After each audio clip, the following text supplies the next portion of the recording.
Yesterday, we had news of Tucker Carlson abruptly leaving Fox News, and we now know that he was, as seemed kind of obvious yesterday, but it wasn't confirmed, he was fired.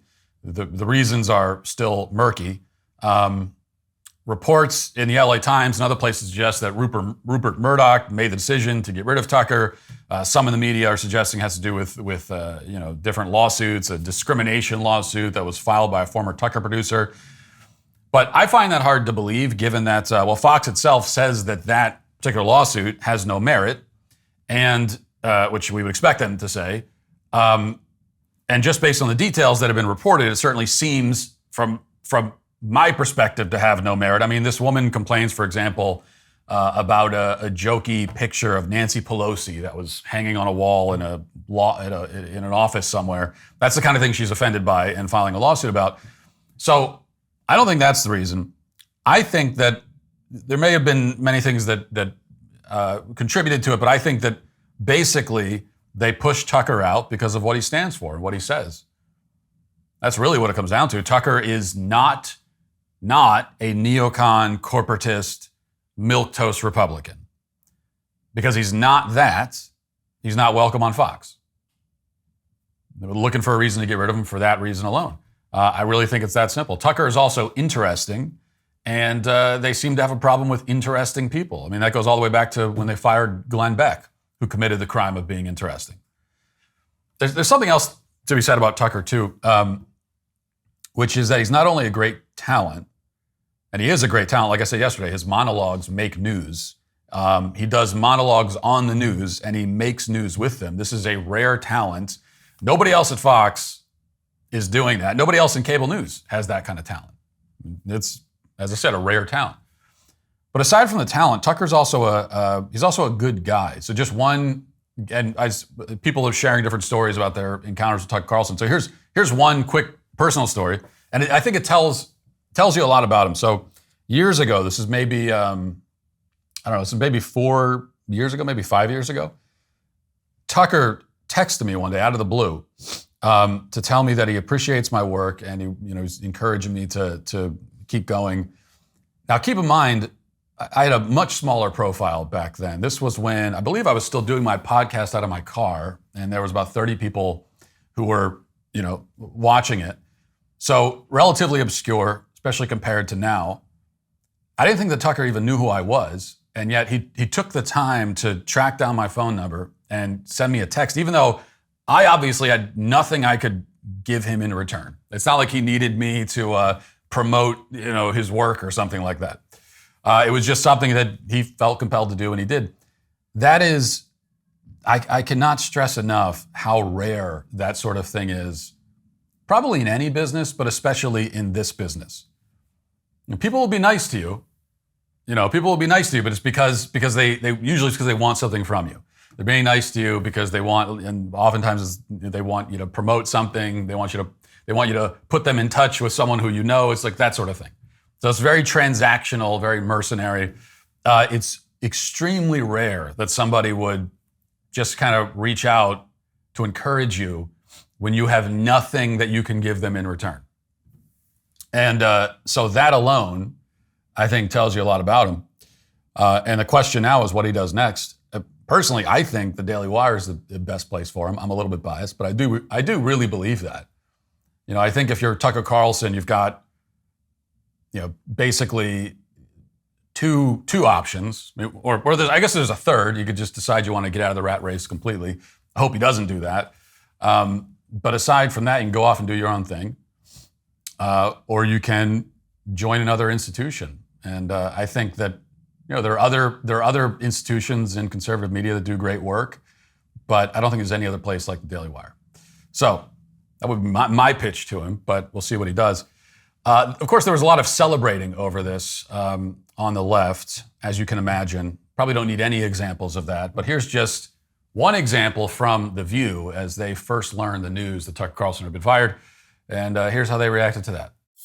Word has just come down that Fox News Media and Tucker Carlson have agreed to part ways. Thank you for his service to the network and hosting a prior contributor. Wave.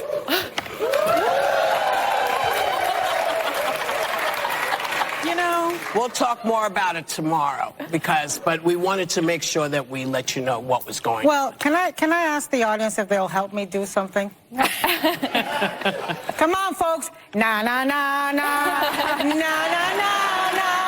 Hey, hey, hey. Goodbye. Na na na na. I mean, sayonara. I don't think anyone likes to celebrate the demise of All someone's right, that's career. good. But Yeah, we don't want to celebrate the demise of someone's career, but we're going to. But fortunately, it's actually not the demise of Tucker Carlson's career at all. I think this is going to work out better for him in the end to be out from under Fox News and go to a place where there's no one trying to control what he says, whether that's out on his own or somewhere else. So it's certainly not the demise of his career. You have to understand, too, that so much of this, the reaction to Tucker Carlson, especially from other members of the media, is driven by pure jealousy. Megyn Kelly, I think, made this point yesterday, and it's true, especially in reaction to this clip by The View. Like, lots of people in media, obviously they hate him on ideological grounds. He's one of the most effective advocates for true conservative principles in media. And so they hate him for that. But they hate him all the more because he gets ratings and he can go on his own and host his own show and carry a show by himself, and millions of people will tune in to watch it and they'll talk about it. So that alone is enough reason for especially the hens on The View to hate him, because they're all a bunch of sidekicks. They could never take any one of those women individually, and many of them have attempted to host their own shows, and they're all failures. You could never take one of those women and put them on their own show and expect millions of people to tune in to listen to what they have to say. It will never happen. So the fact that Tucker Carlson can be compelling on his own, commanding a presence, sitting in front of a camera, and they could never do that, reason enough for them to hate him. The first step in growing up and being a real man is getting off your parents' phone plan, okay? Getting your own cell phone plan gives you a sense of independence and responsibility, and if you're an adult, you need to be paying for your own damn phone. It's a step towards becoming more self-sufficient. By paying for your own finances, you learn how to budget and manage your money. There are a ton of cell phone providers out there. Unfortunately, most of them want to lock you into horrific contracts and will tack on hidden fees any chance they get. That's why I'm a huge fan of Pure Talk. There are no contracts, no hassle. You can cancel at any time. Pure Talk is a plan that uses the same nationwide networks as major carriers, so you get the same reliable coverage that you're used to, just without all the other junk. They offer a range of cell phone plans that best fit your needs and your budget. You can get unlimited talk, text, and plenty of data for just $30 a month. Switching over to Pure Talk is so easy. You can make the switch, keep your cell phone, keep your phone number.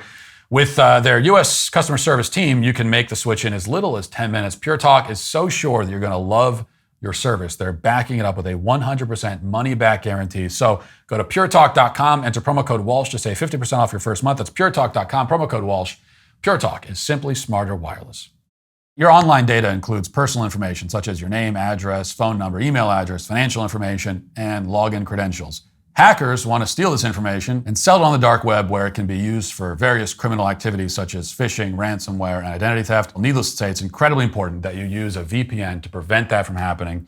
But choosing a VPN you trust is equally as important. That's why we recommend using ExpressVPN every time you go online. ExpressVPN makes you anonymous online by camouflaging your IP address and replacing it with a different secure IP of your choice. ExpressVPN also encrypts all of your data so that it's protected from hackers and anyone else that tries to spy on you. I love ExpressVPN because it doesn't log your activity. Lots of cheap or free VPNs, they make money by selling your data to advertisers, but ExpressVPN doesn't do that. They've even developed a technology that makes their VPN servers incapable of storing any data at all. ExpressVPN is incredibly easy to use. Just fire up the app and click one button. Plus, it works on all of your devices, phone, laptop, even your Wi-Fi router. So if you're like me and you believe your internet data belongs to you, then ExpressVPN is the answer. Visit expressvpn.com/Walsh and get 3 extra months free. That's expressvpn.com/Walsh. expressvpn.com/Walsh to learn more. But there was other news in cable news yesterday, going from a guy who didn't deserve to be fired because he was the dominant figure and he's getting in cable news and getting all the ratings. So that's Tucker Carlson, Then we go over to a guy who certainly did deserve to be fired. He's been deserving it for like 15 years. Don Lemon was terminated, and it was pretty devastating to me because I found out like right after we finished filming yesterday that Don Lemon was fired, which just meant that I didn't have a chance on the air to make fun of him for it. But at least now we can. So CNN decided to get rid of him. He was not happy about it. He put out a statement bashing the network, which they then responded to. And it seems like the two parties don't like each other. That's my expert media analysis of this situation. As to what led to it, there are many people who are speculating that this awkward exchange, which we'll play a little bit for you, between Don Lemon and Vivek Ramaswamy on Friday may have been the final straw. This obviously was not the thing that on its own determined that he was going to be fired, but this is kind of the last thing that Don Lemon did before he did get fired. Let's watch a little bit of this.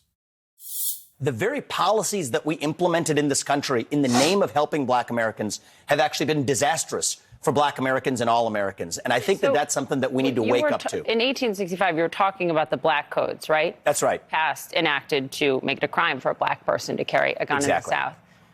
But you're equating that to the current president?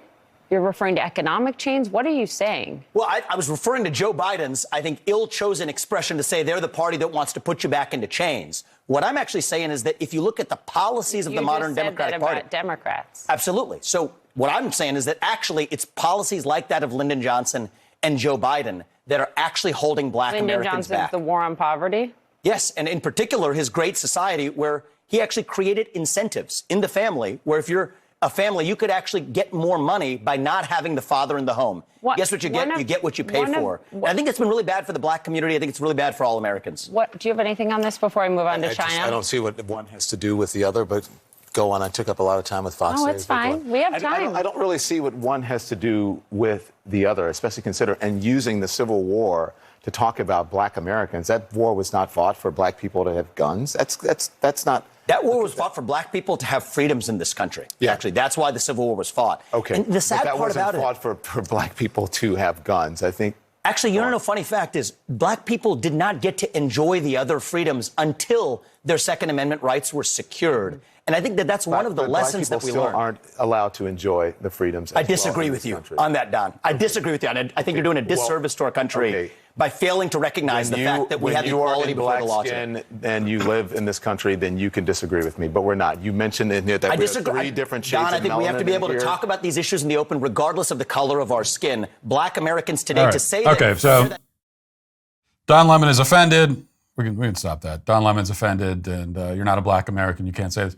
I mean, people are claiming that this is part of the reason he got fired. I don't buy that for a second. I mean, since when is a left-wing cable news going to fire one of their anchors for playing the race card? What is that? That's what's happening now at CNN? You're not allowed to play the race card? Well, then they'd have to fire everybody. I mean, everyone's gone in that case. So I don't really buy it. There's also this from the Daily Wire saying it's less about playing race cards and all that and more about misogyny and sexism. Daily Wire posts article, CNN insiders took aim at former CNN anchor Don Lemon after he was fired on Monday. Lemon was unceremoniously sacked, prompting him to issue a statement in which he complained that CNN's management did not have the decency to tell me directly, adding that he was stunned. And then CNN disagreed with that and said that it was that we did tell him and whatever else, who cares? One source told the Daily Mail, Don was given every indication when he made the fake-ass apology for his disgusting comments, and still no one wanted anything to do with him. This is after, I think the comments he's talking about is when he he said about Nikki Haley that she's past her prime. No one owes him anything. He should have had the decency to not be a misogynistic, sexist POS. Don truly believed he was going to always get out of jail free card because he's black and gay, which worked to his advantage until it couldn't. It doesn't matter what color you are or what your sexuality is, the source continued. He lost the respect of all the women on staff and no one wanted to work with him. Even after this, he still acted no differently and would give the women he worked with attitude because he could sense that they felt a certain way. Good riddance and good luck getting a job elsewhere. Sources from CNN previously told the Daily Mail that women upset at Lemon's misogyny told management that either Lemon had to go or they would. One source said, people are hurt by his actions and are not going to let this go. It's like every woman over 50 in America has taken this as a personal insult. The female staffers at CNN definitely have. He needs to make his vacation a permanent one. Lemon's various denigrations of women have included suggesting to Bill Cosby sexual assault accuser Joan Tarshish that she should have bitten Cosby's penis. What? Intimating politician Nikki Haley was past her prime because she was 51 years old. As he stated, a woman is in her prime in the 20s and 30s, maybe 40s. And also asking panelist S.E. Cupp whether she was suffering from mommy brain. So those are his sexist indiscretions, apparently. Especially the last two. And we talked about this at the time. The thing when he said Nikki Haley's past her prime. That's not. It was incoherent and it was stupid, but it wasn't driven by his hatred of women. Saying to S.E. Cupp something about a mommy brain, that's an expression people use. It's not sexist, okay? And even on the right, we shouldn't pretend because we're happy that, hey, it's fine to be happy that Don Lemon got fired. But we shouldn't jump on this bandwagon by saying, oh yeah, talking about a mommy brain. Well, that's unthinkable. That's sexist. That's misogynistic. Oh, come on. No, Don Lemon, and this is not a defense of him, by the way, at all. It's not that he's misogynistic. It's not that he hates women. He's talking over women and he's treating women. He treats everybody that way. He's just an a-hole. He's a jerk. He's a narcissist, like so many in the business. That's what he is. And he's also a partisan, untalented hack, and he has been for years. That's why he deserves to get fired. He doesn't even drive ratings. Should have been fired a long time ago on that basis alone. That's why he should have been fired. There's some poetic justice in the fact that though he has been a partisan, untalented hack for years and never got fired, this is what takes him down when they pin some bogus sexism charges on him. This is actually an example of the left eating their own, and I think it's great. It is a fitting end to his career, and I think for him now, this is not, as we said, this is not the end of Tucker Carlson's career, because he's got a huge base of support around him. And whatever he does next, millions of people will go with him to that next endeavor. We know that. For Don Lemon, there's no one is sitting around saying, I got to see what Don Lemon does next. Whatever Don Lemon goes, I'm going with him. For Don Lemon, it's difficult for anyone to start their own media empire. Tucker Carlson could do it. It'd be hard, but he could do it. Don Lemon could never do that. Okay, he can't start Lemon News or something, and it's Don Lemon 24/7. People are going to go tune in. So that doesn't exist for him. And therefore, in his case, this is essentially the end of his career, especially because he got the misogyny, sexist label on the way out the door. It's also interesting to see, and I don't know, and maybe we don't want to make too much of this, but as you know, I'm someone who studies. I'm kind of a student of the left's victim hierarchy and this kind of complicated equation that determines who the uber victim is. And when you've got competing victim claims, how do you decide who triumphs in that situation, who the true victim is? And on the left, victimhood is power. So the higher you are on the victimhood hierarchy, it's kind of this sort of like an inverse pyramid, because the higher you are on it, it means the more victimized you are, but the more victimized you are, the more power you have. That's the way that it works on the left. And normally, in fact, as this source at CNN points out, normally being black and gay, that gives you a lot of intersectional victim power. And there's the only person who could be above you on the hierarchy is someone who's trans. That's usually the way it works. And for a long time, women have been, they're not as far down as white men on the victim hierarchy, but they're pretty far down.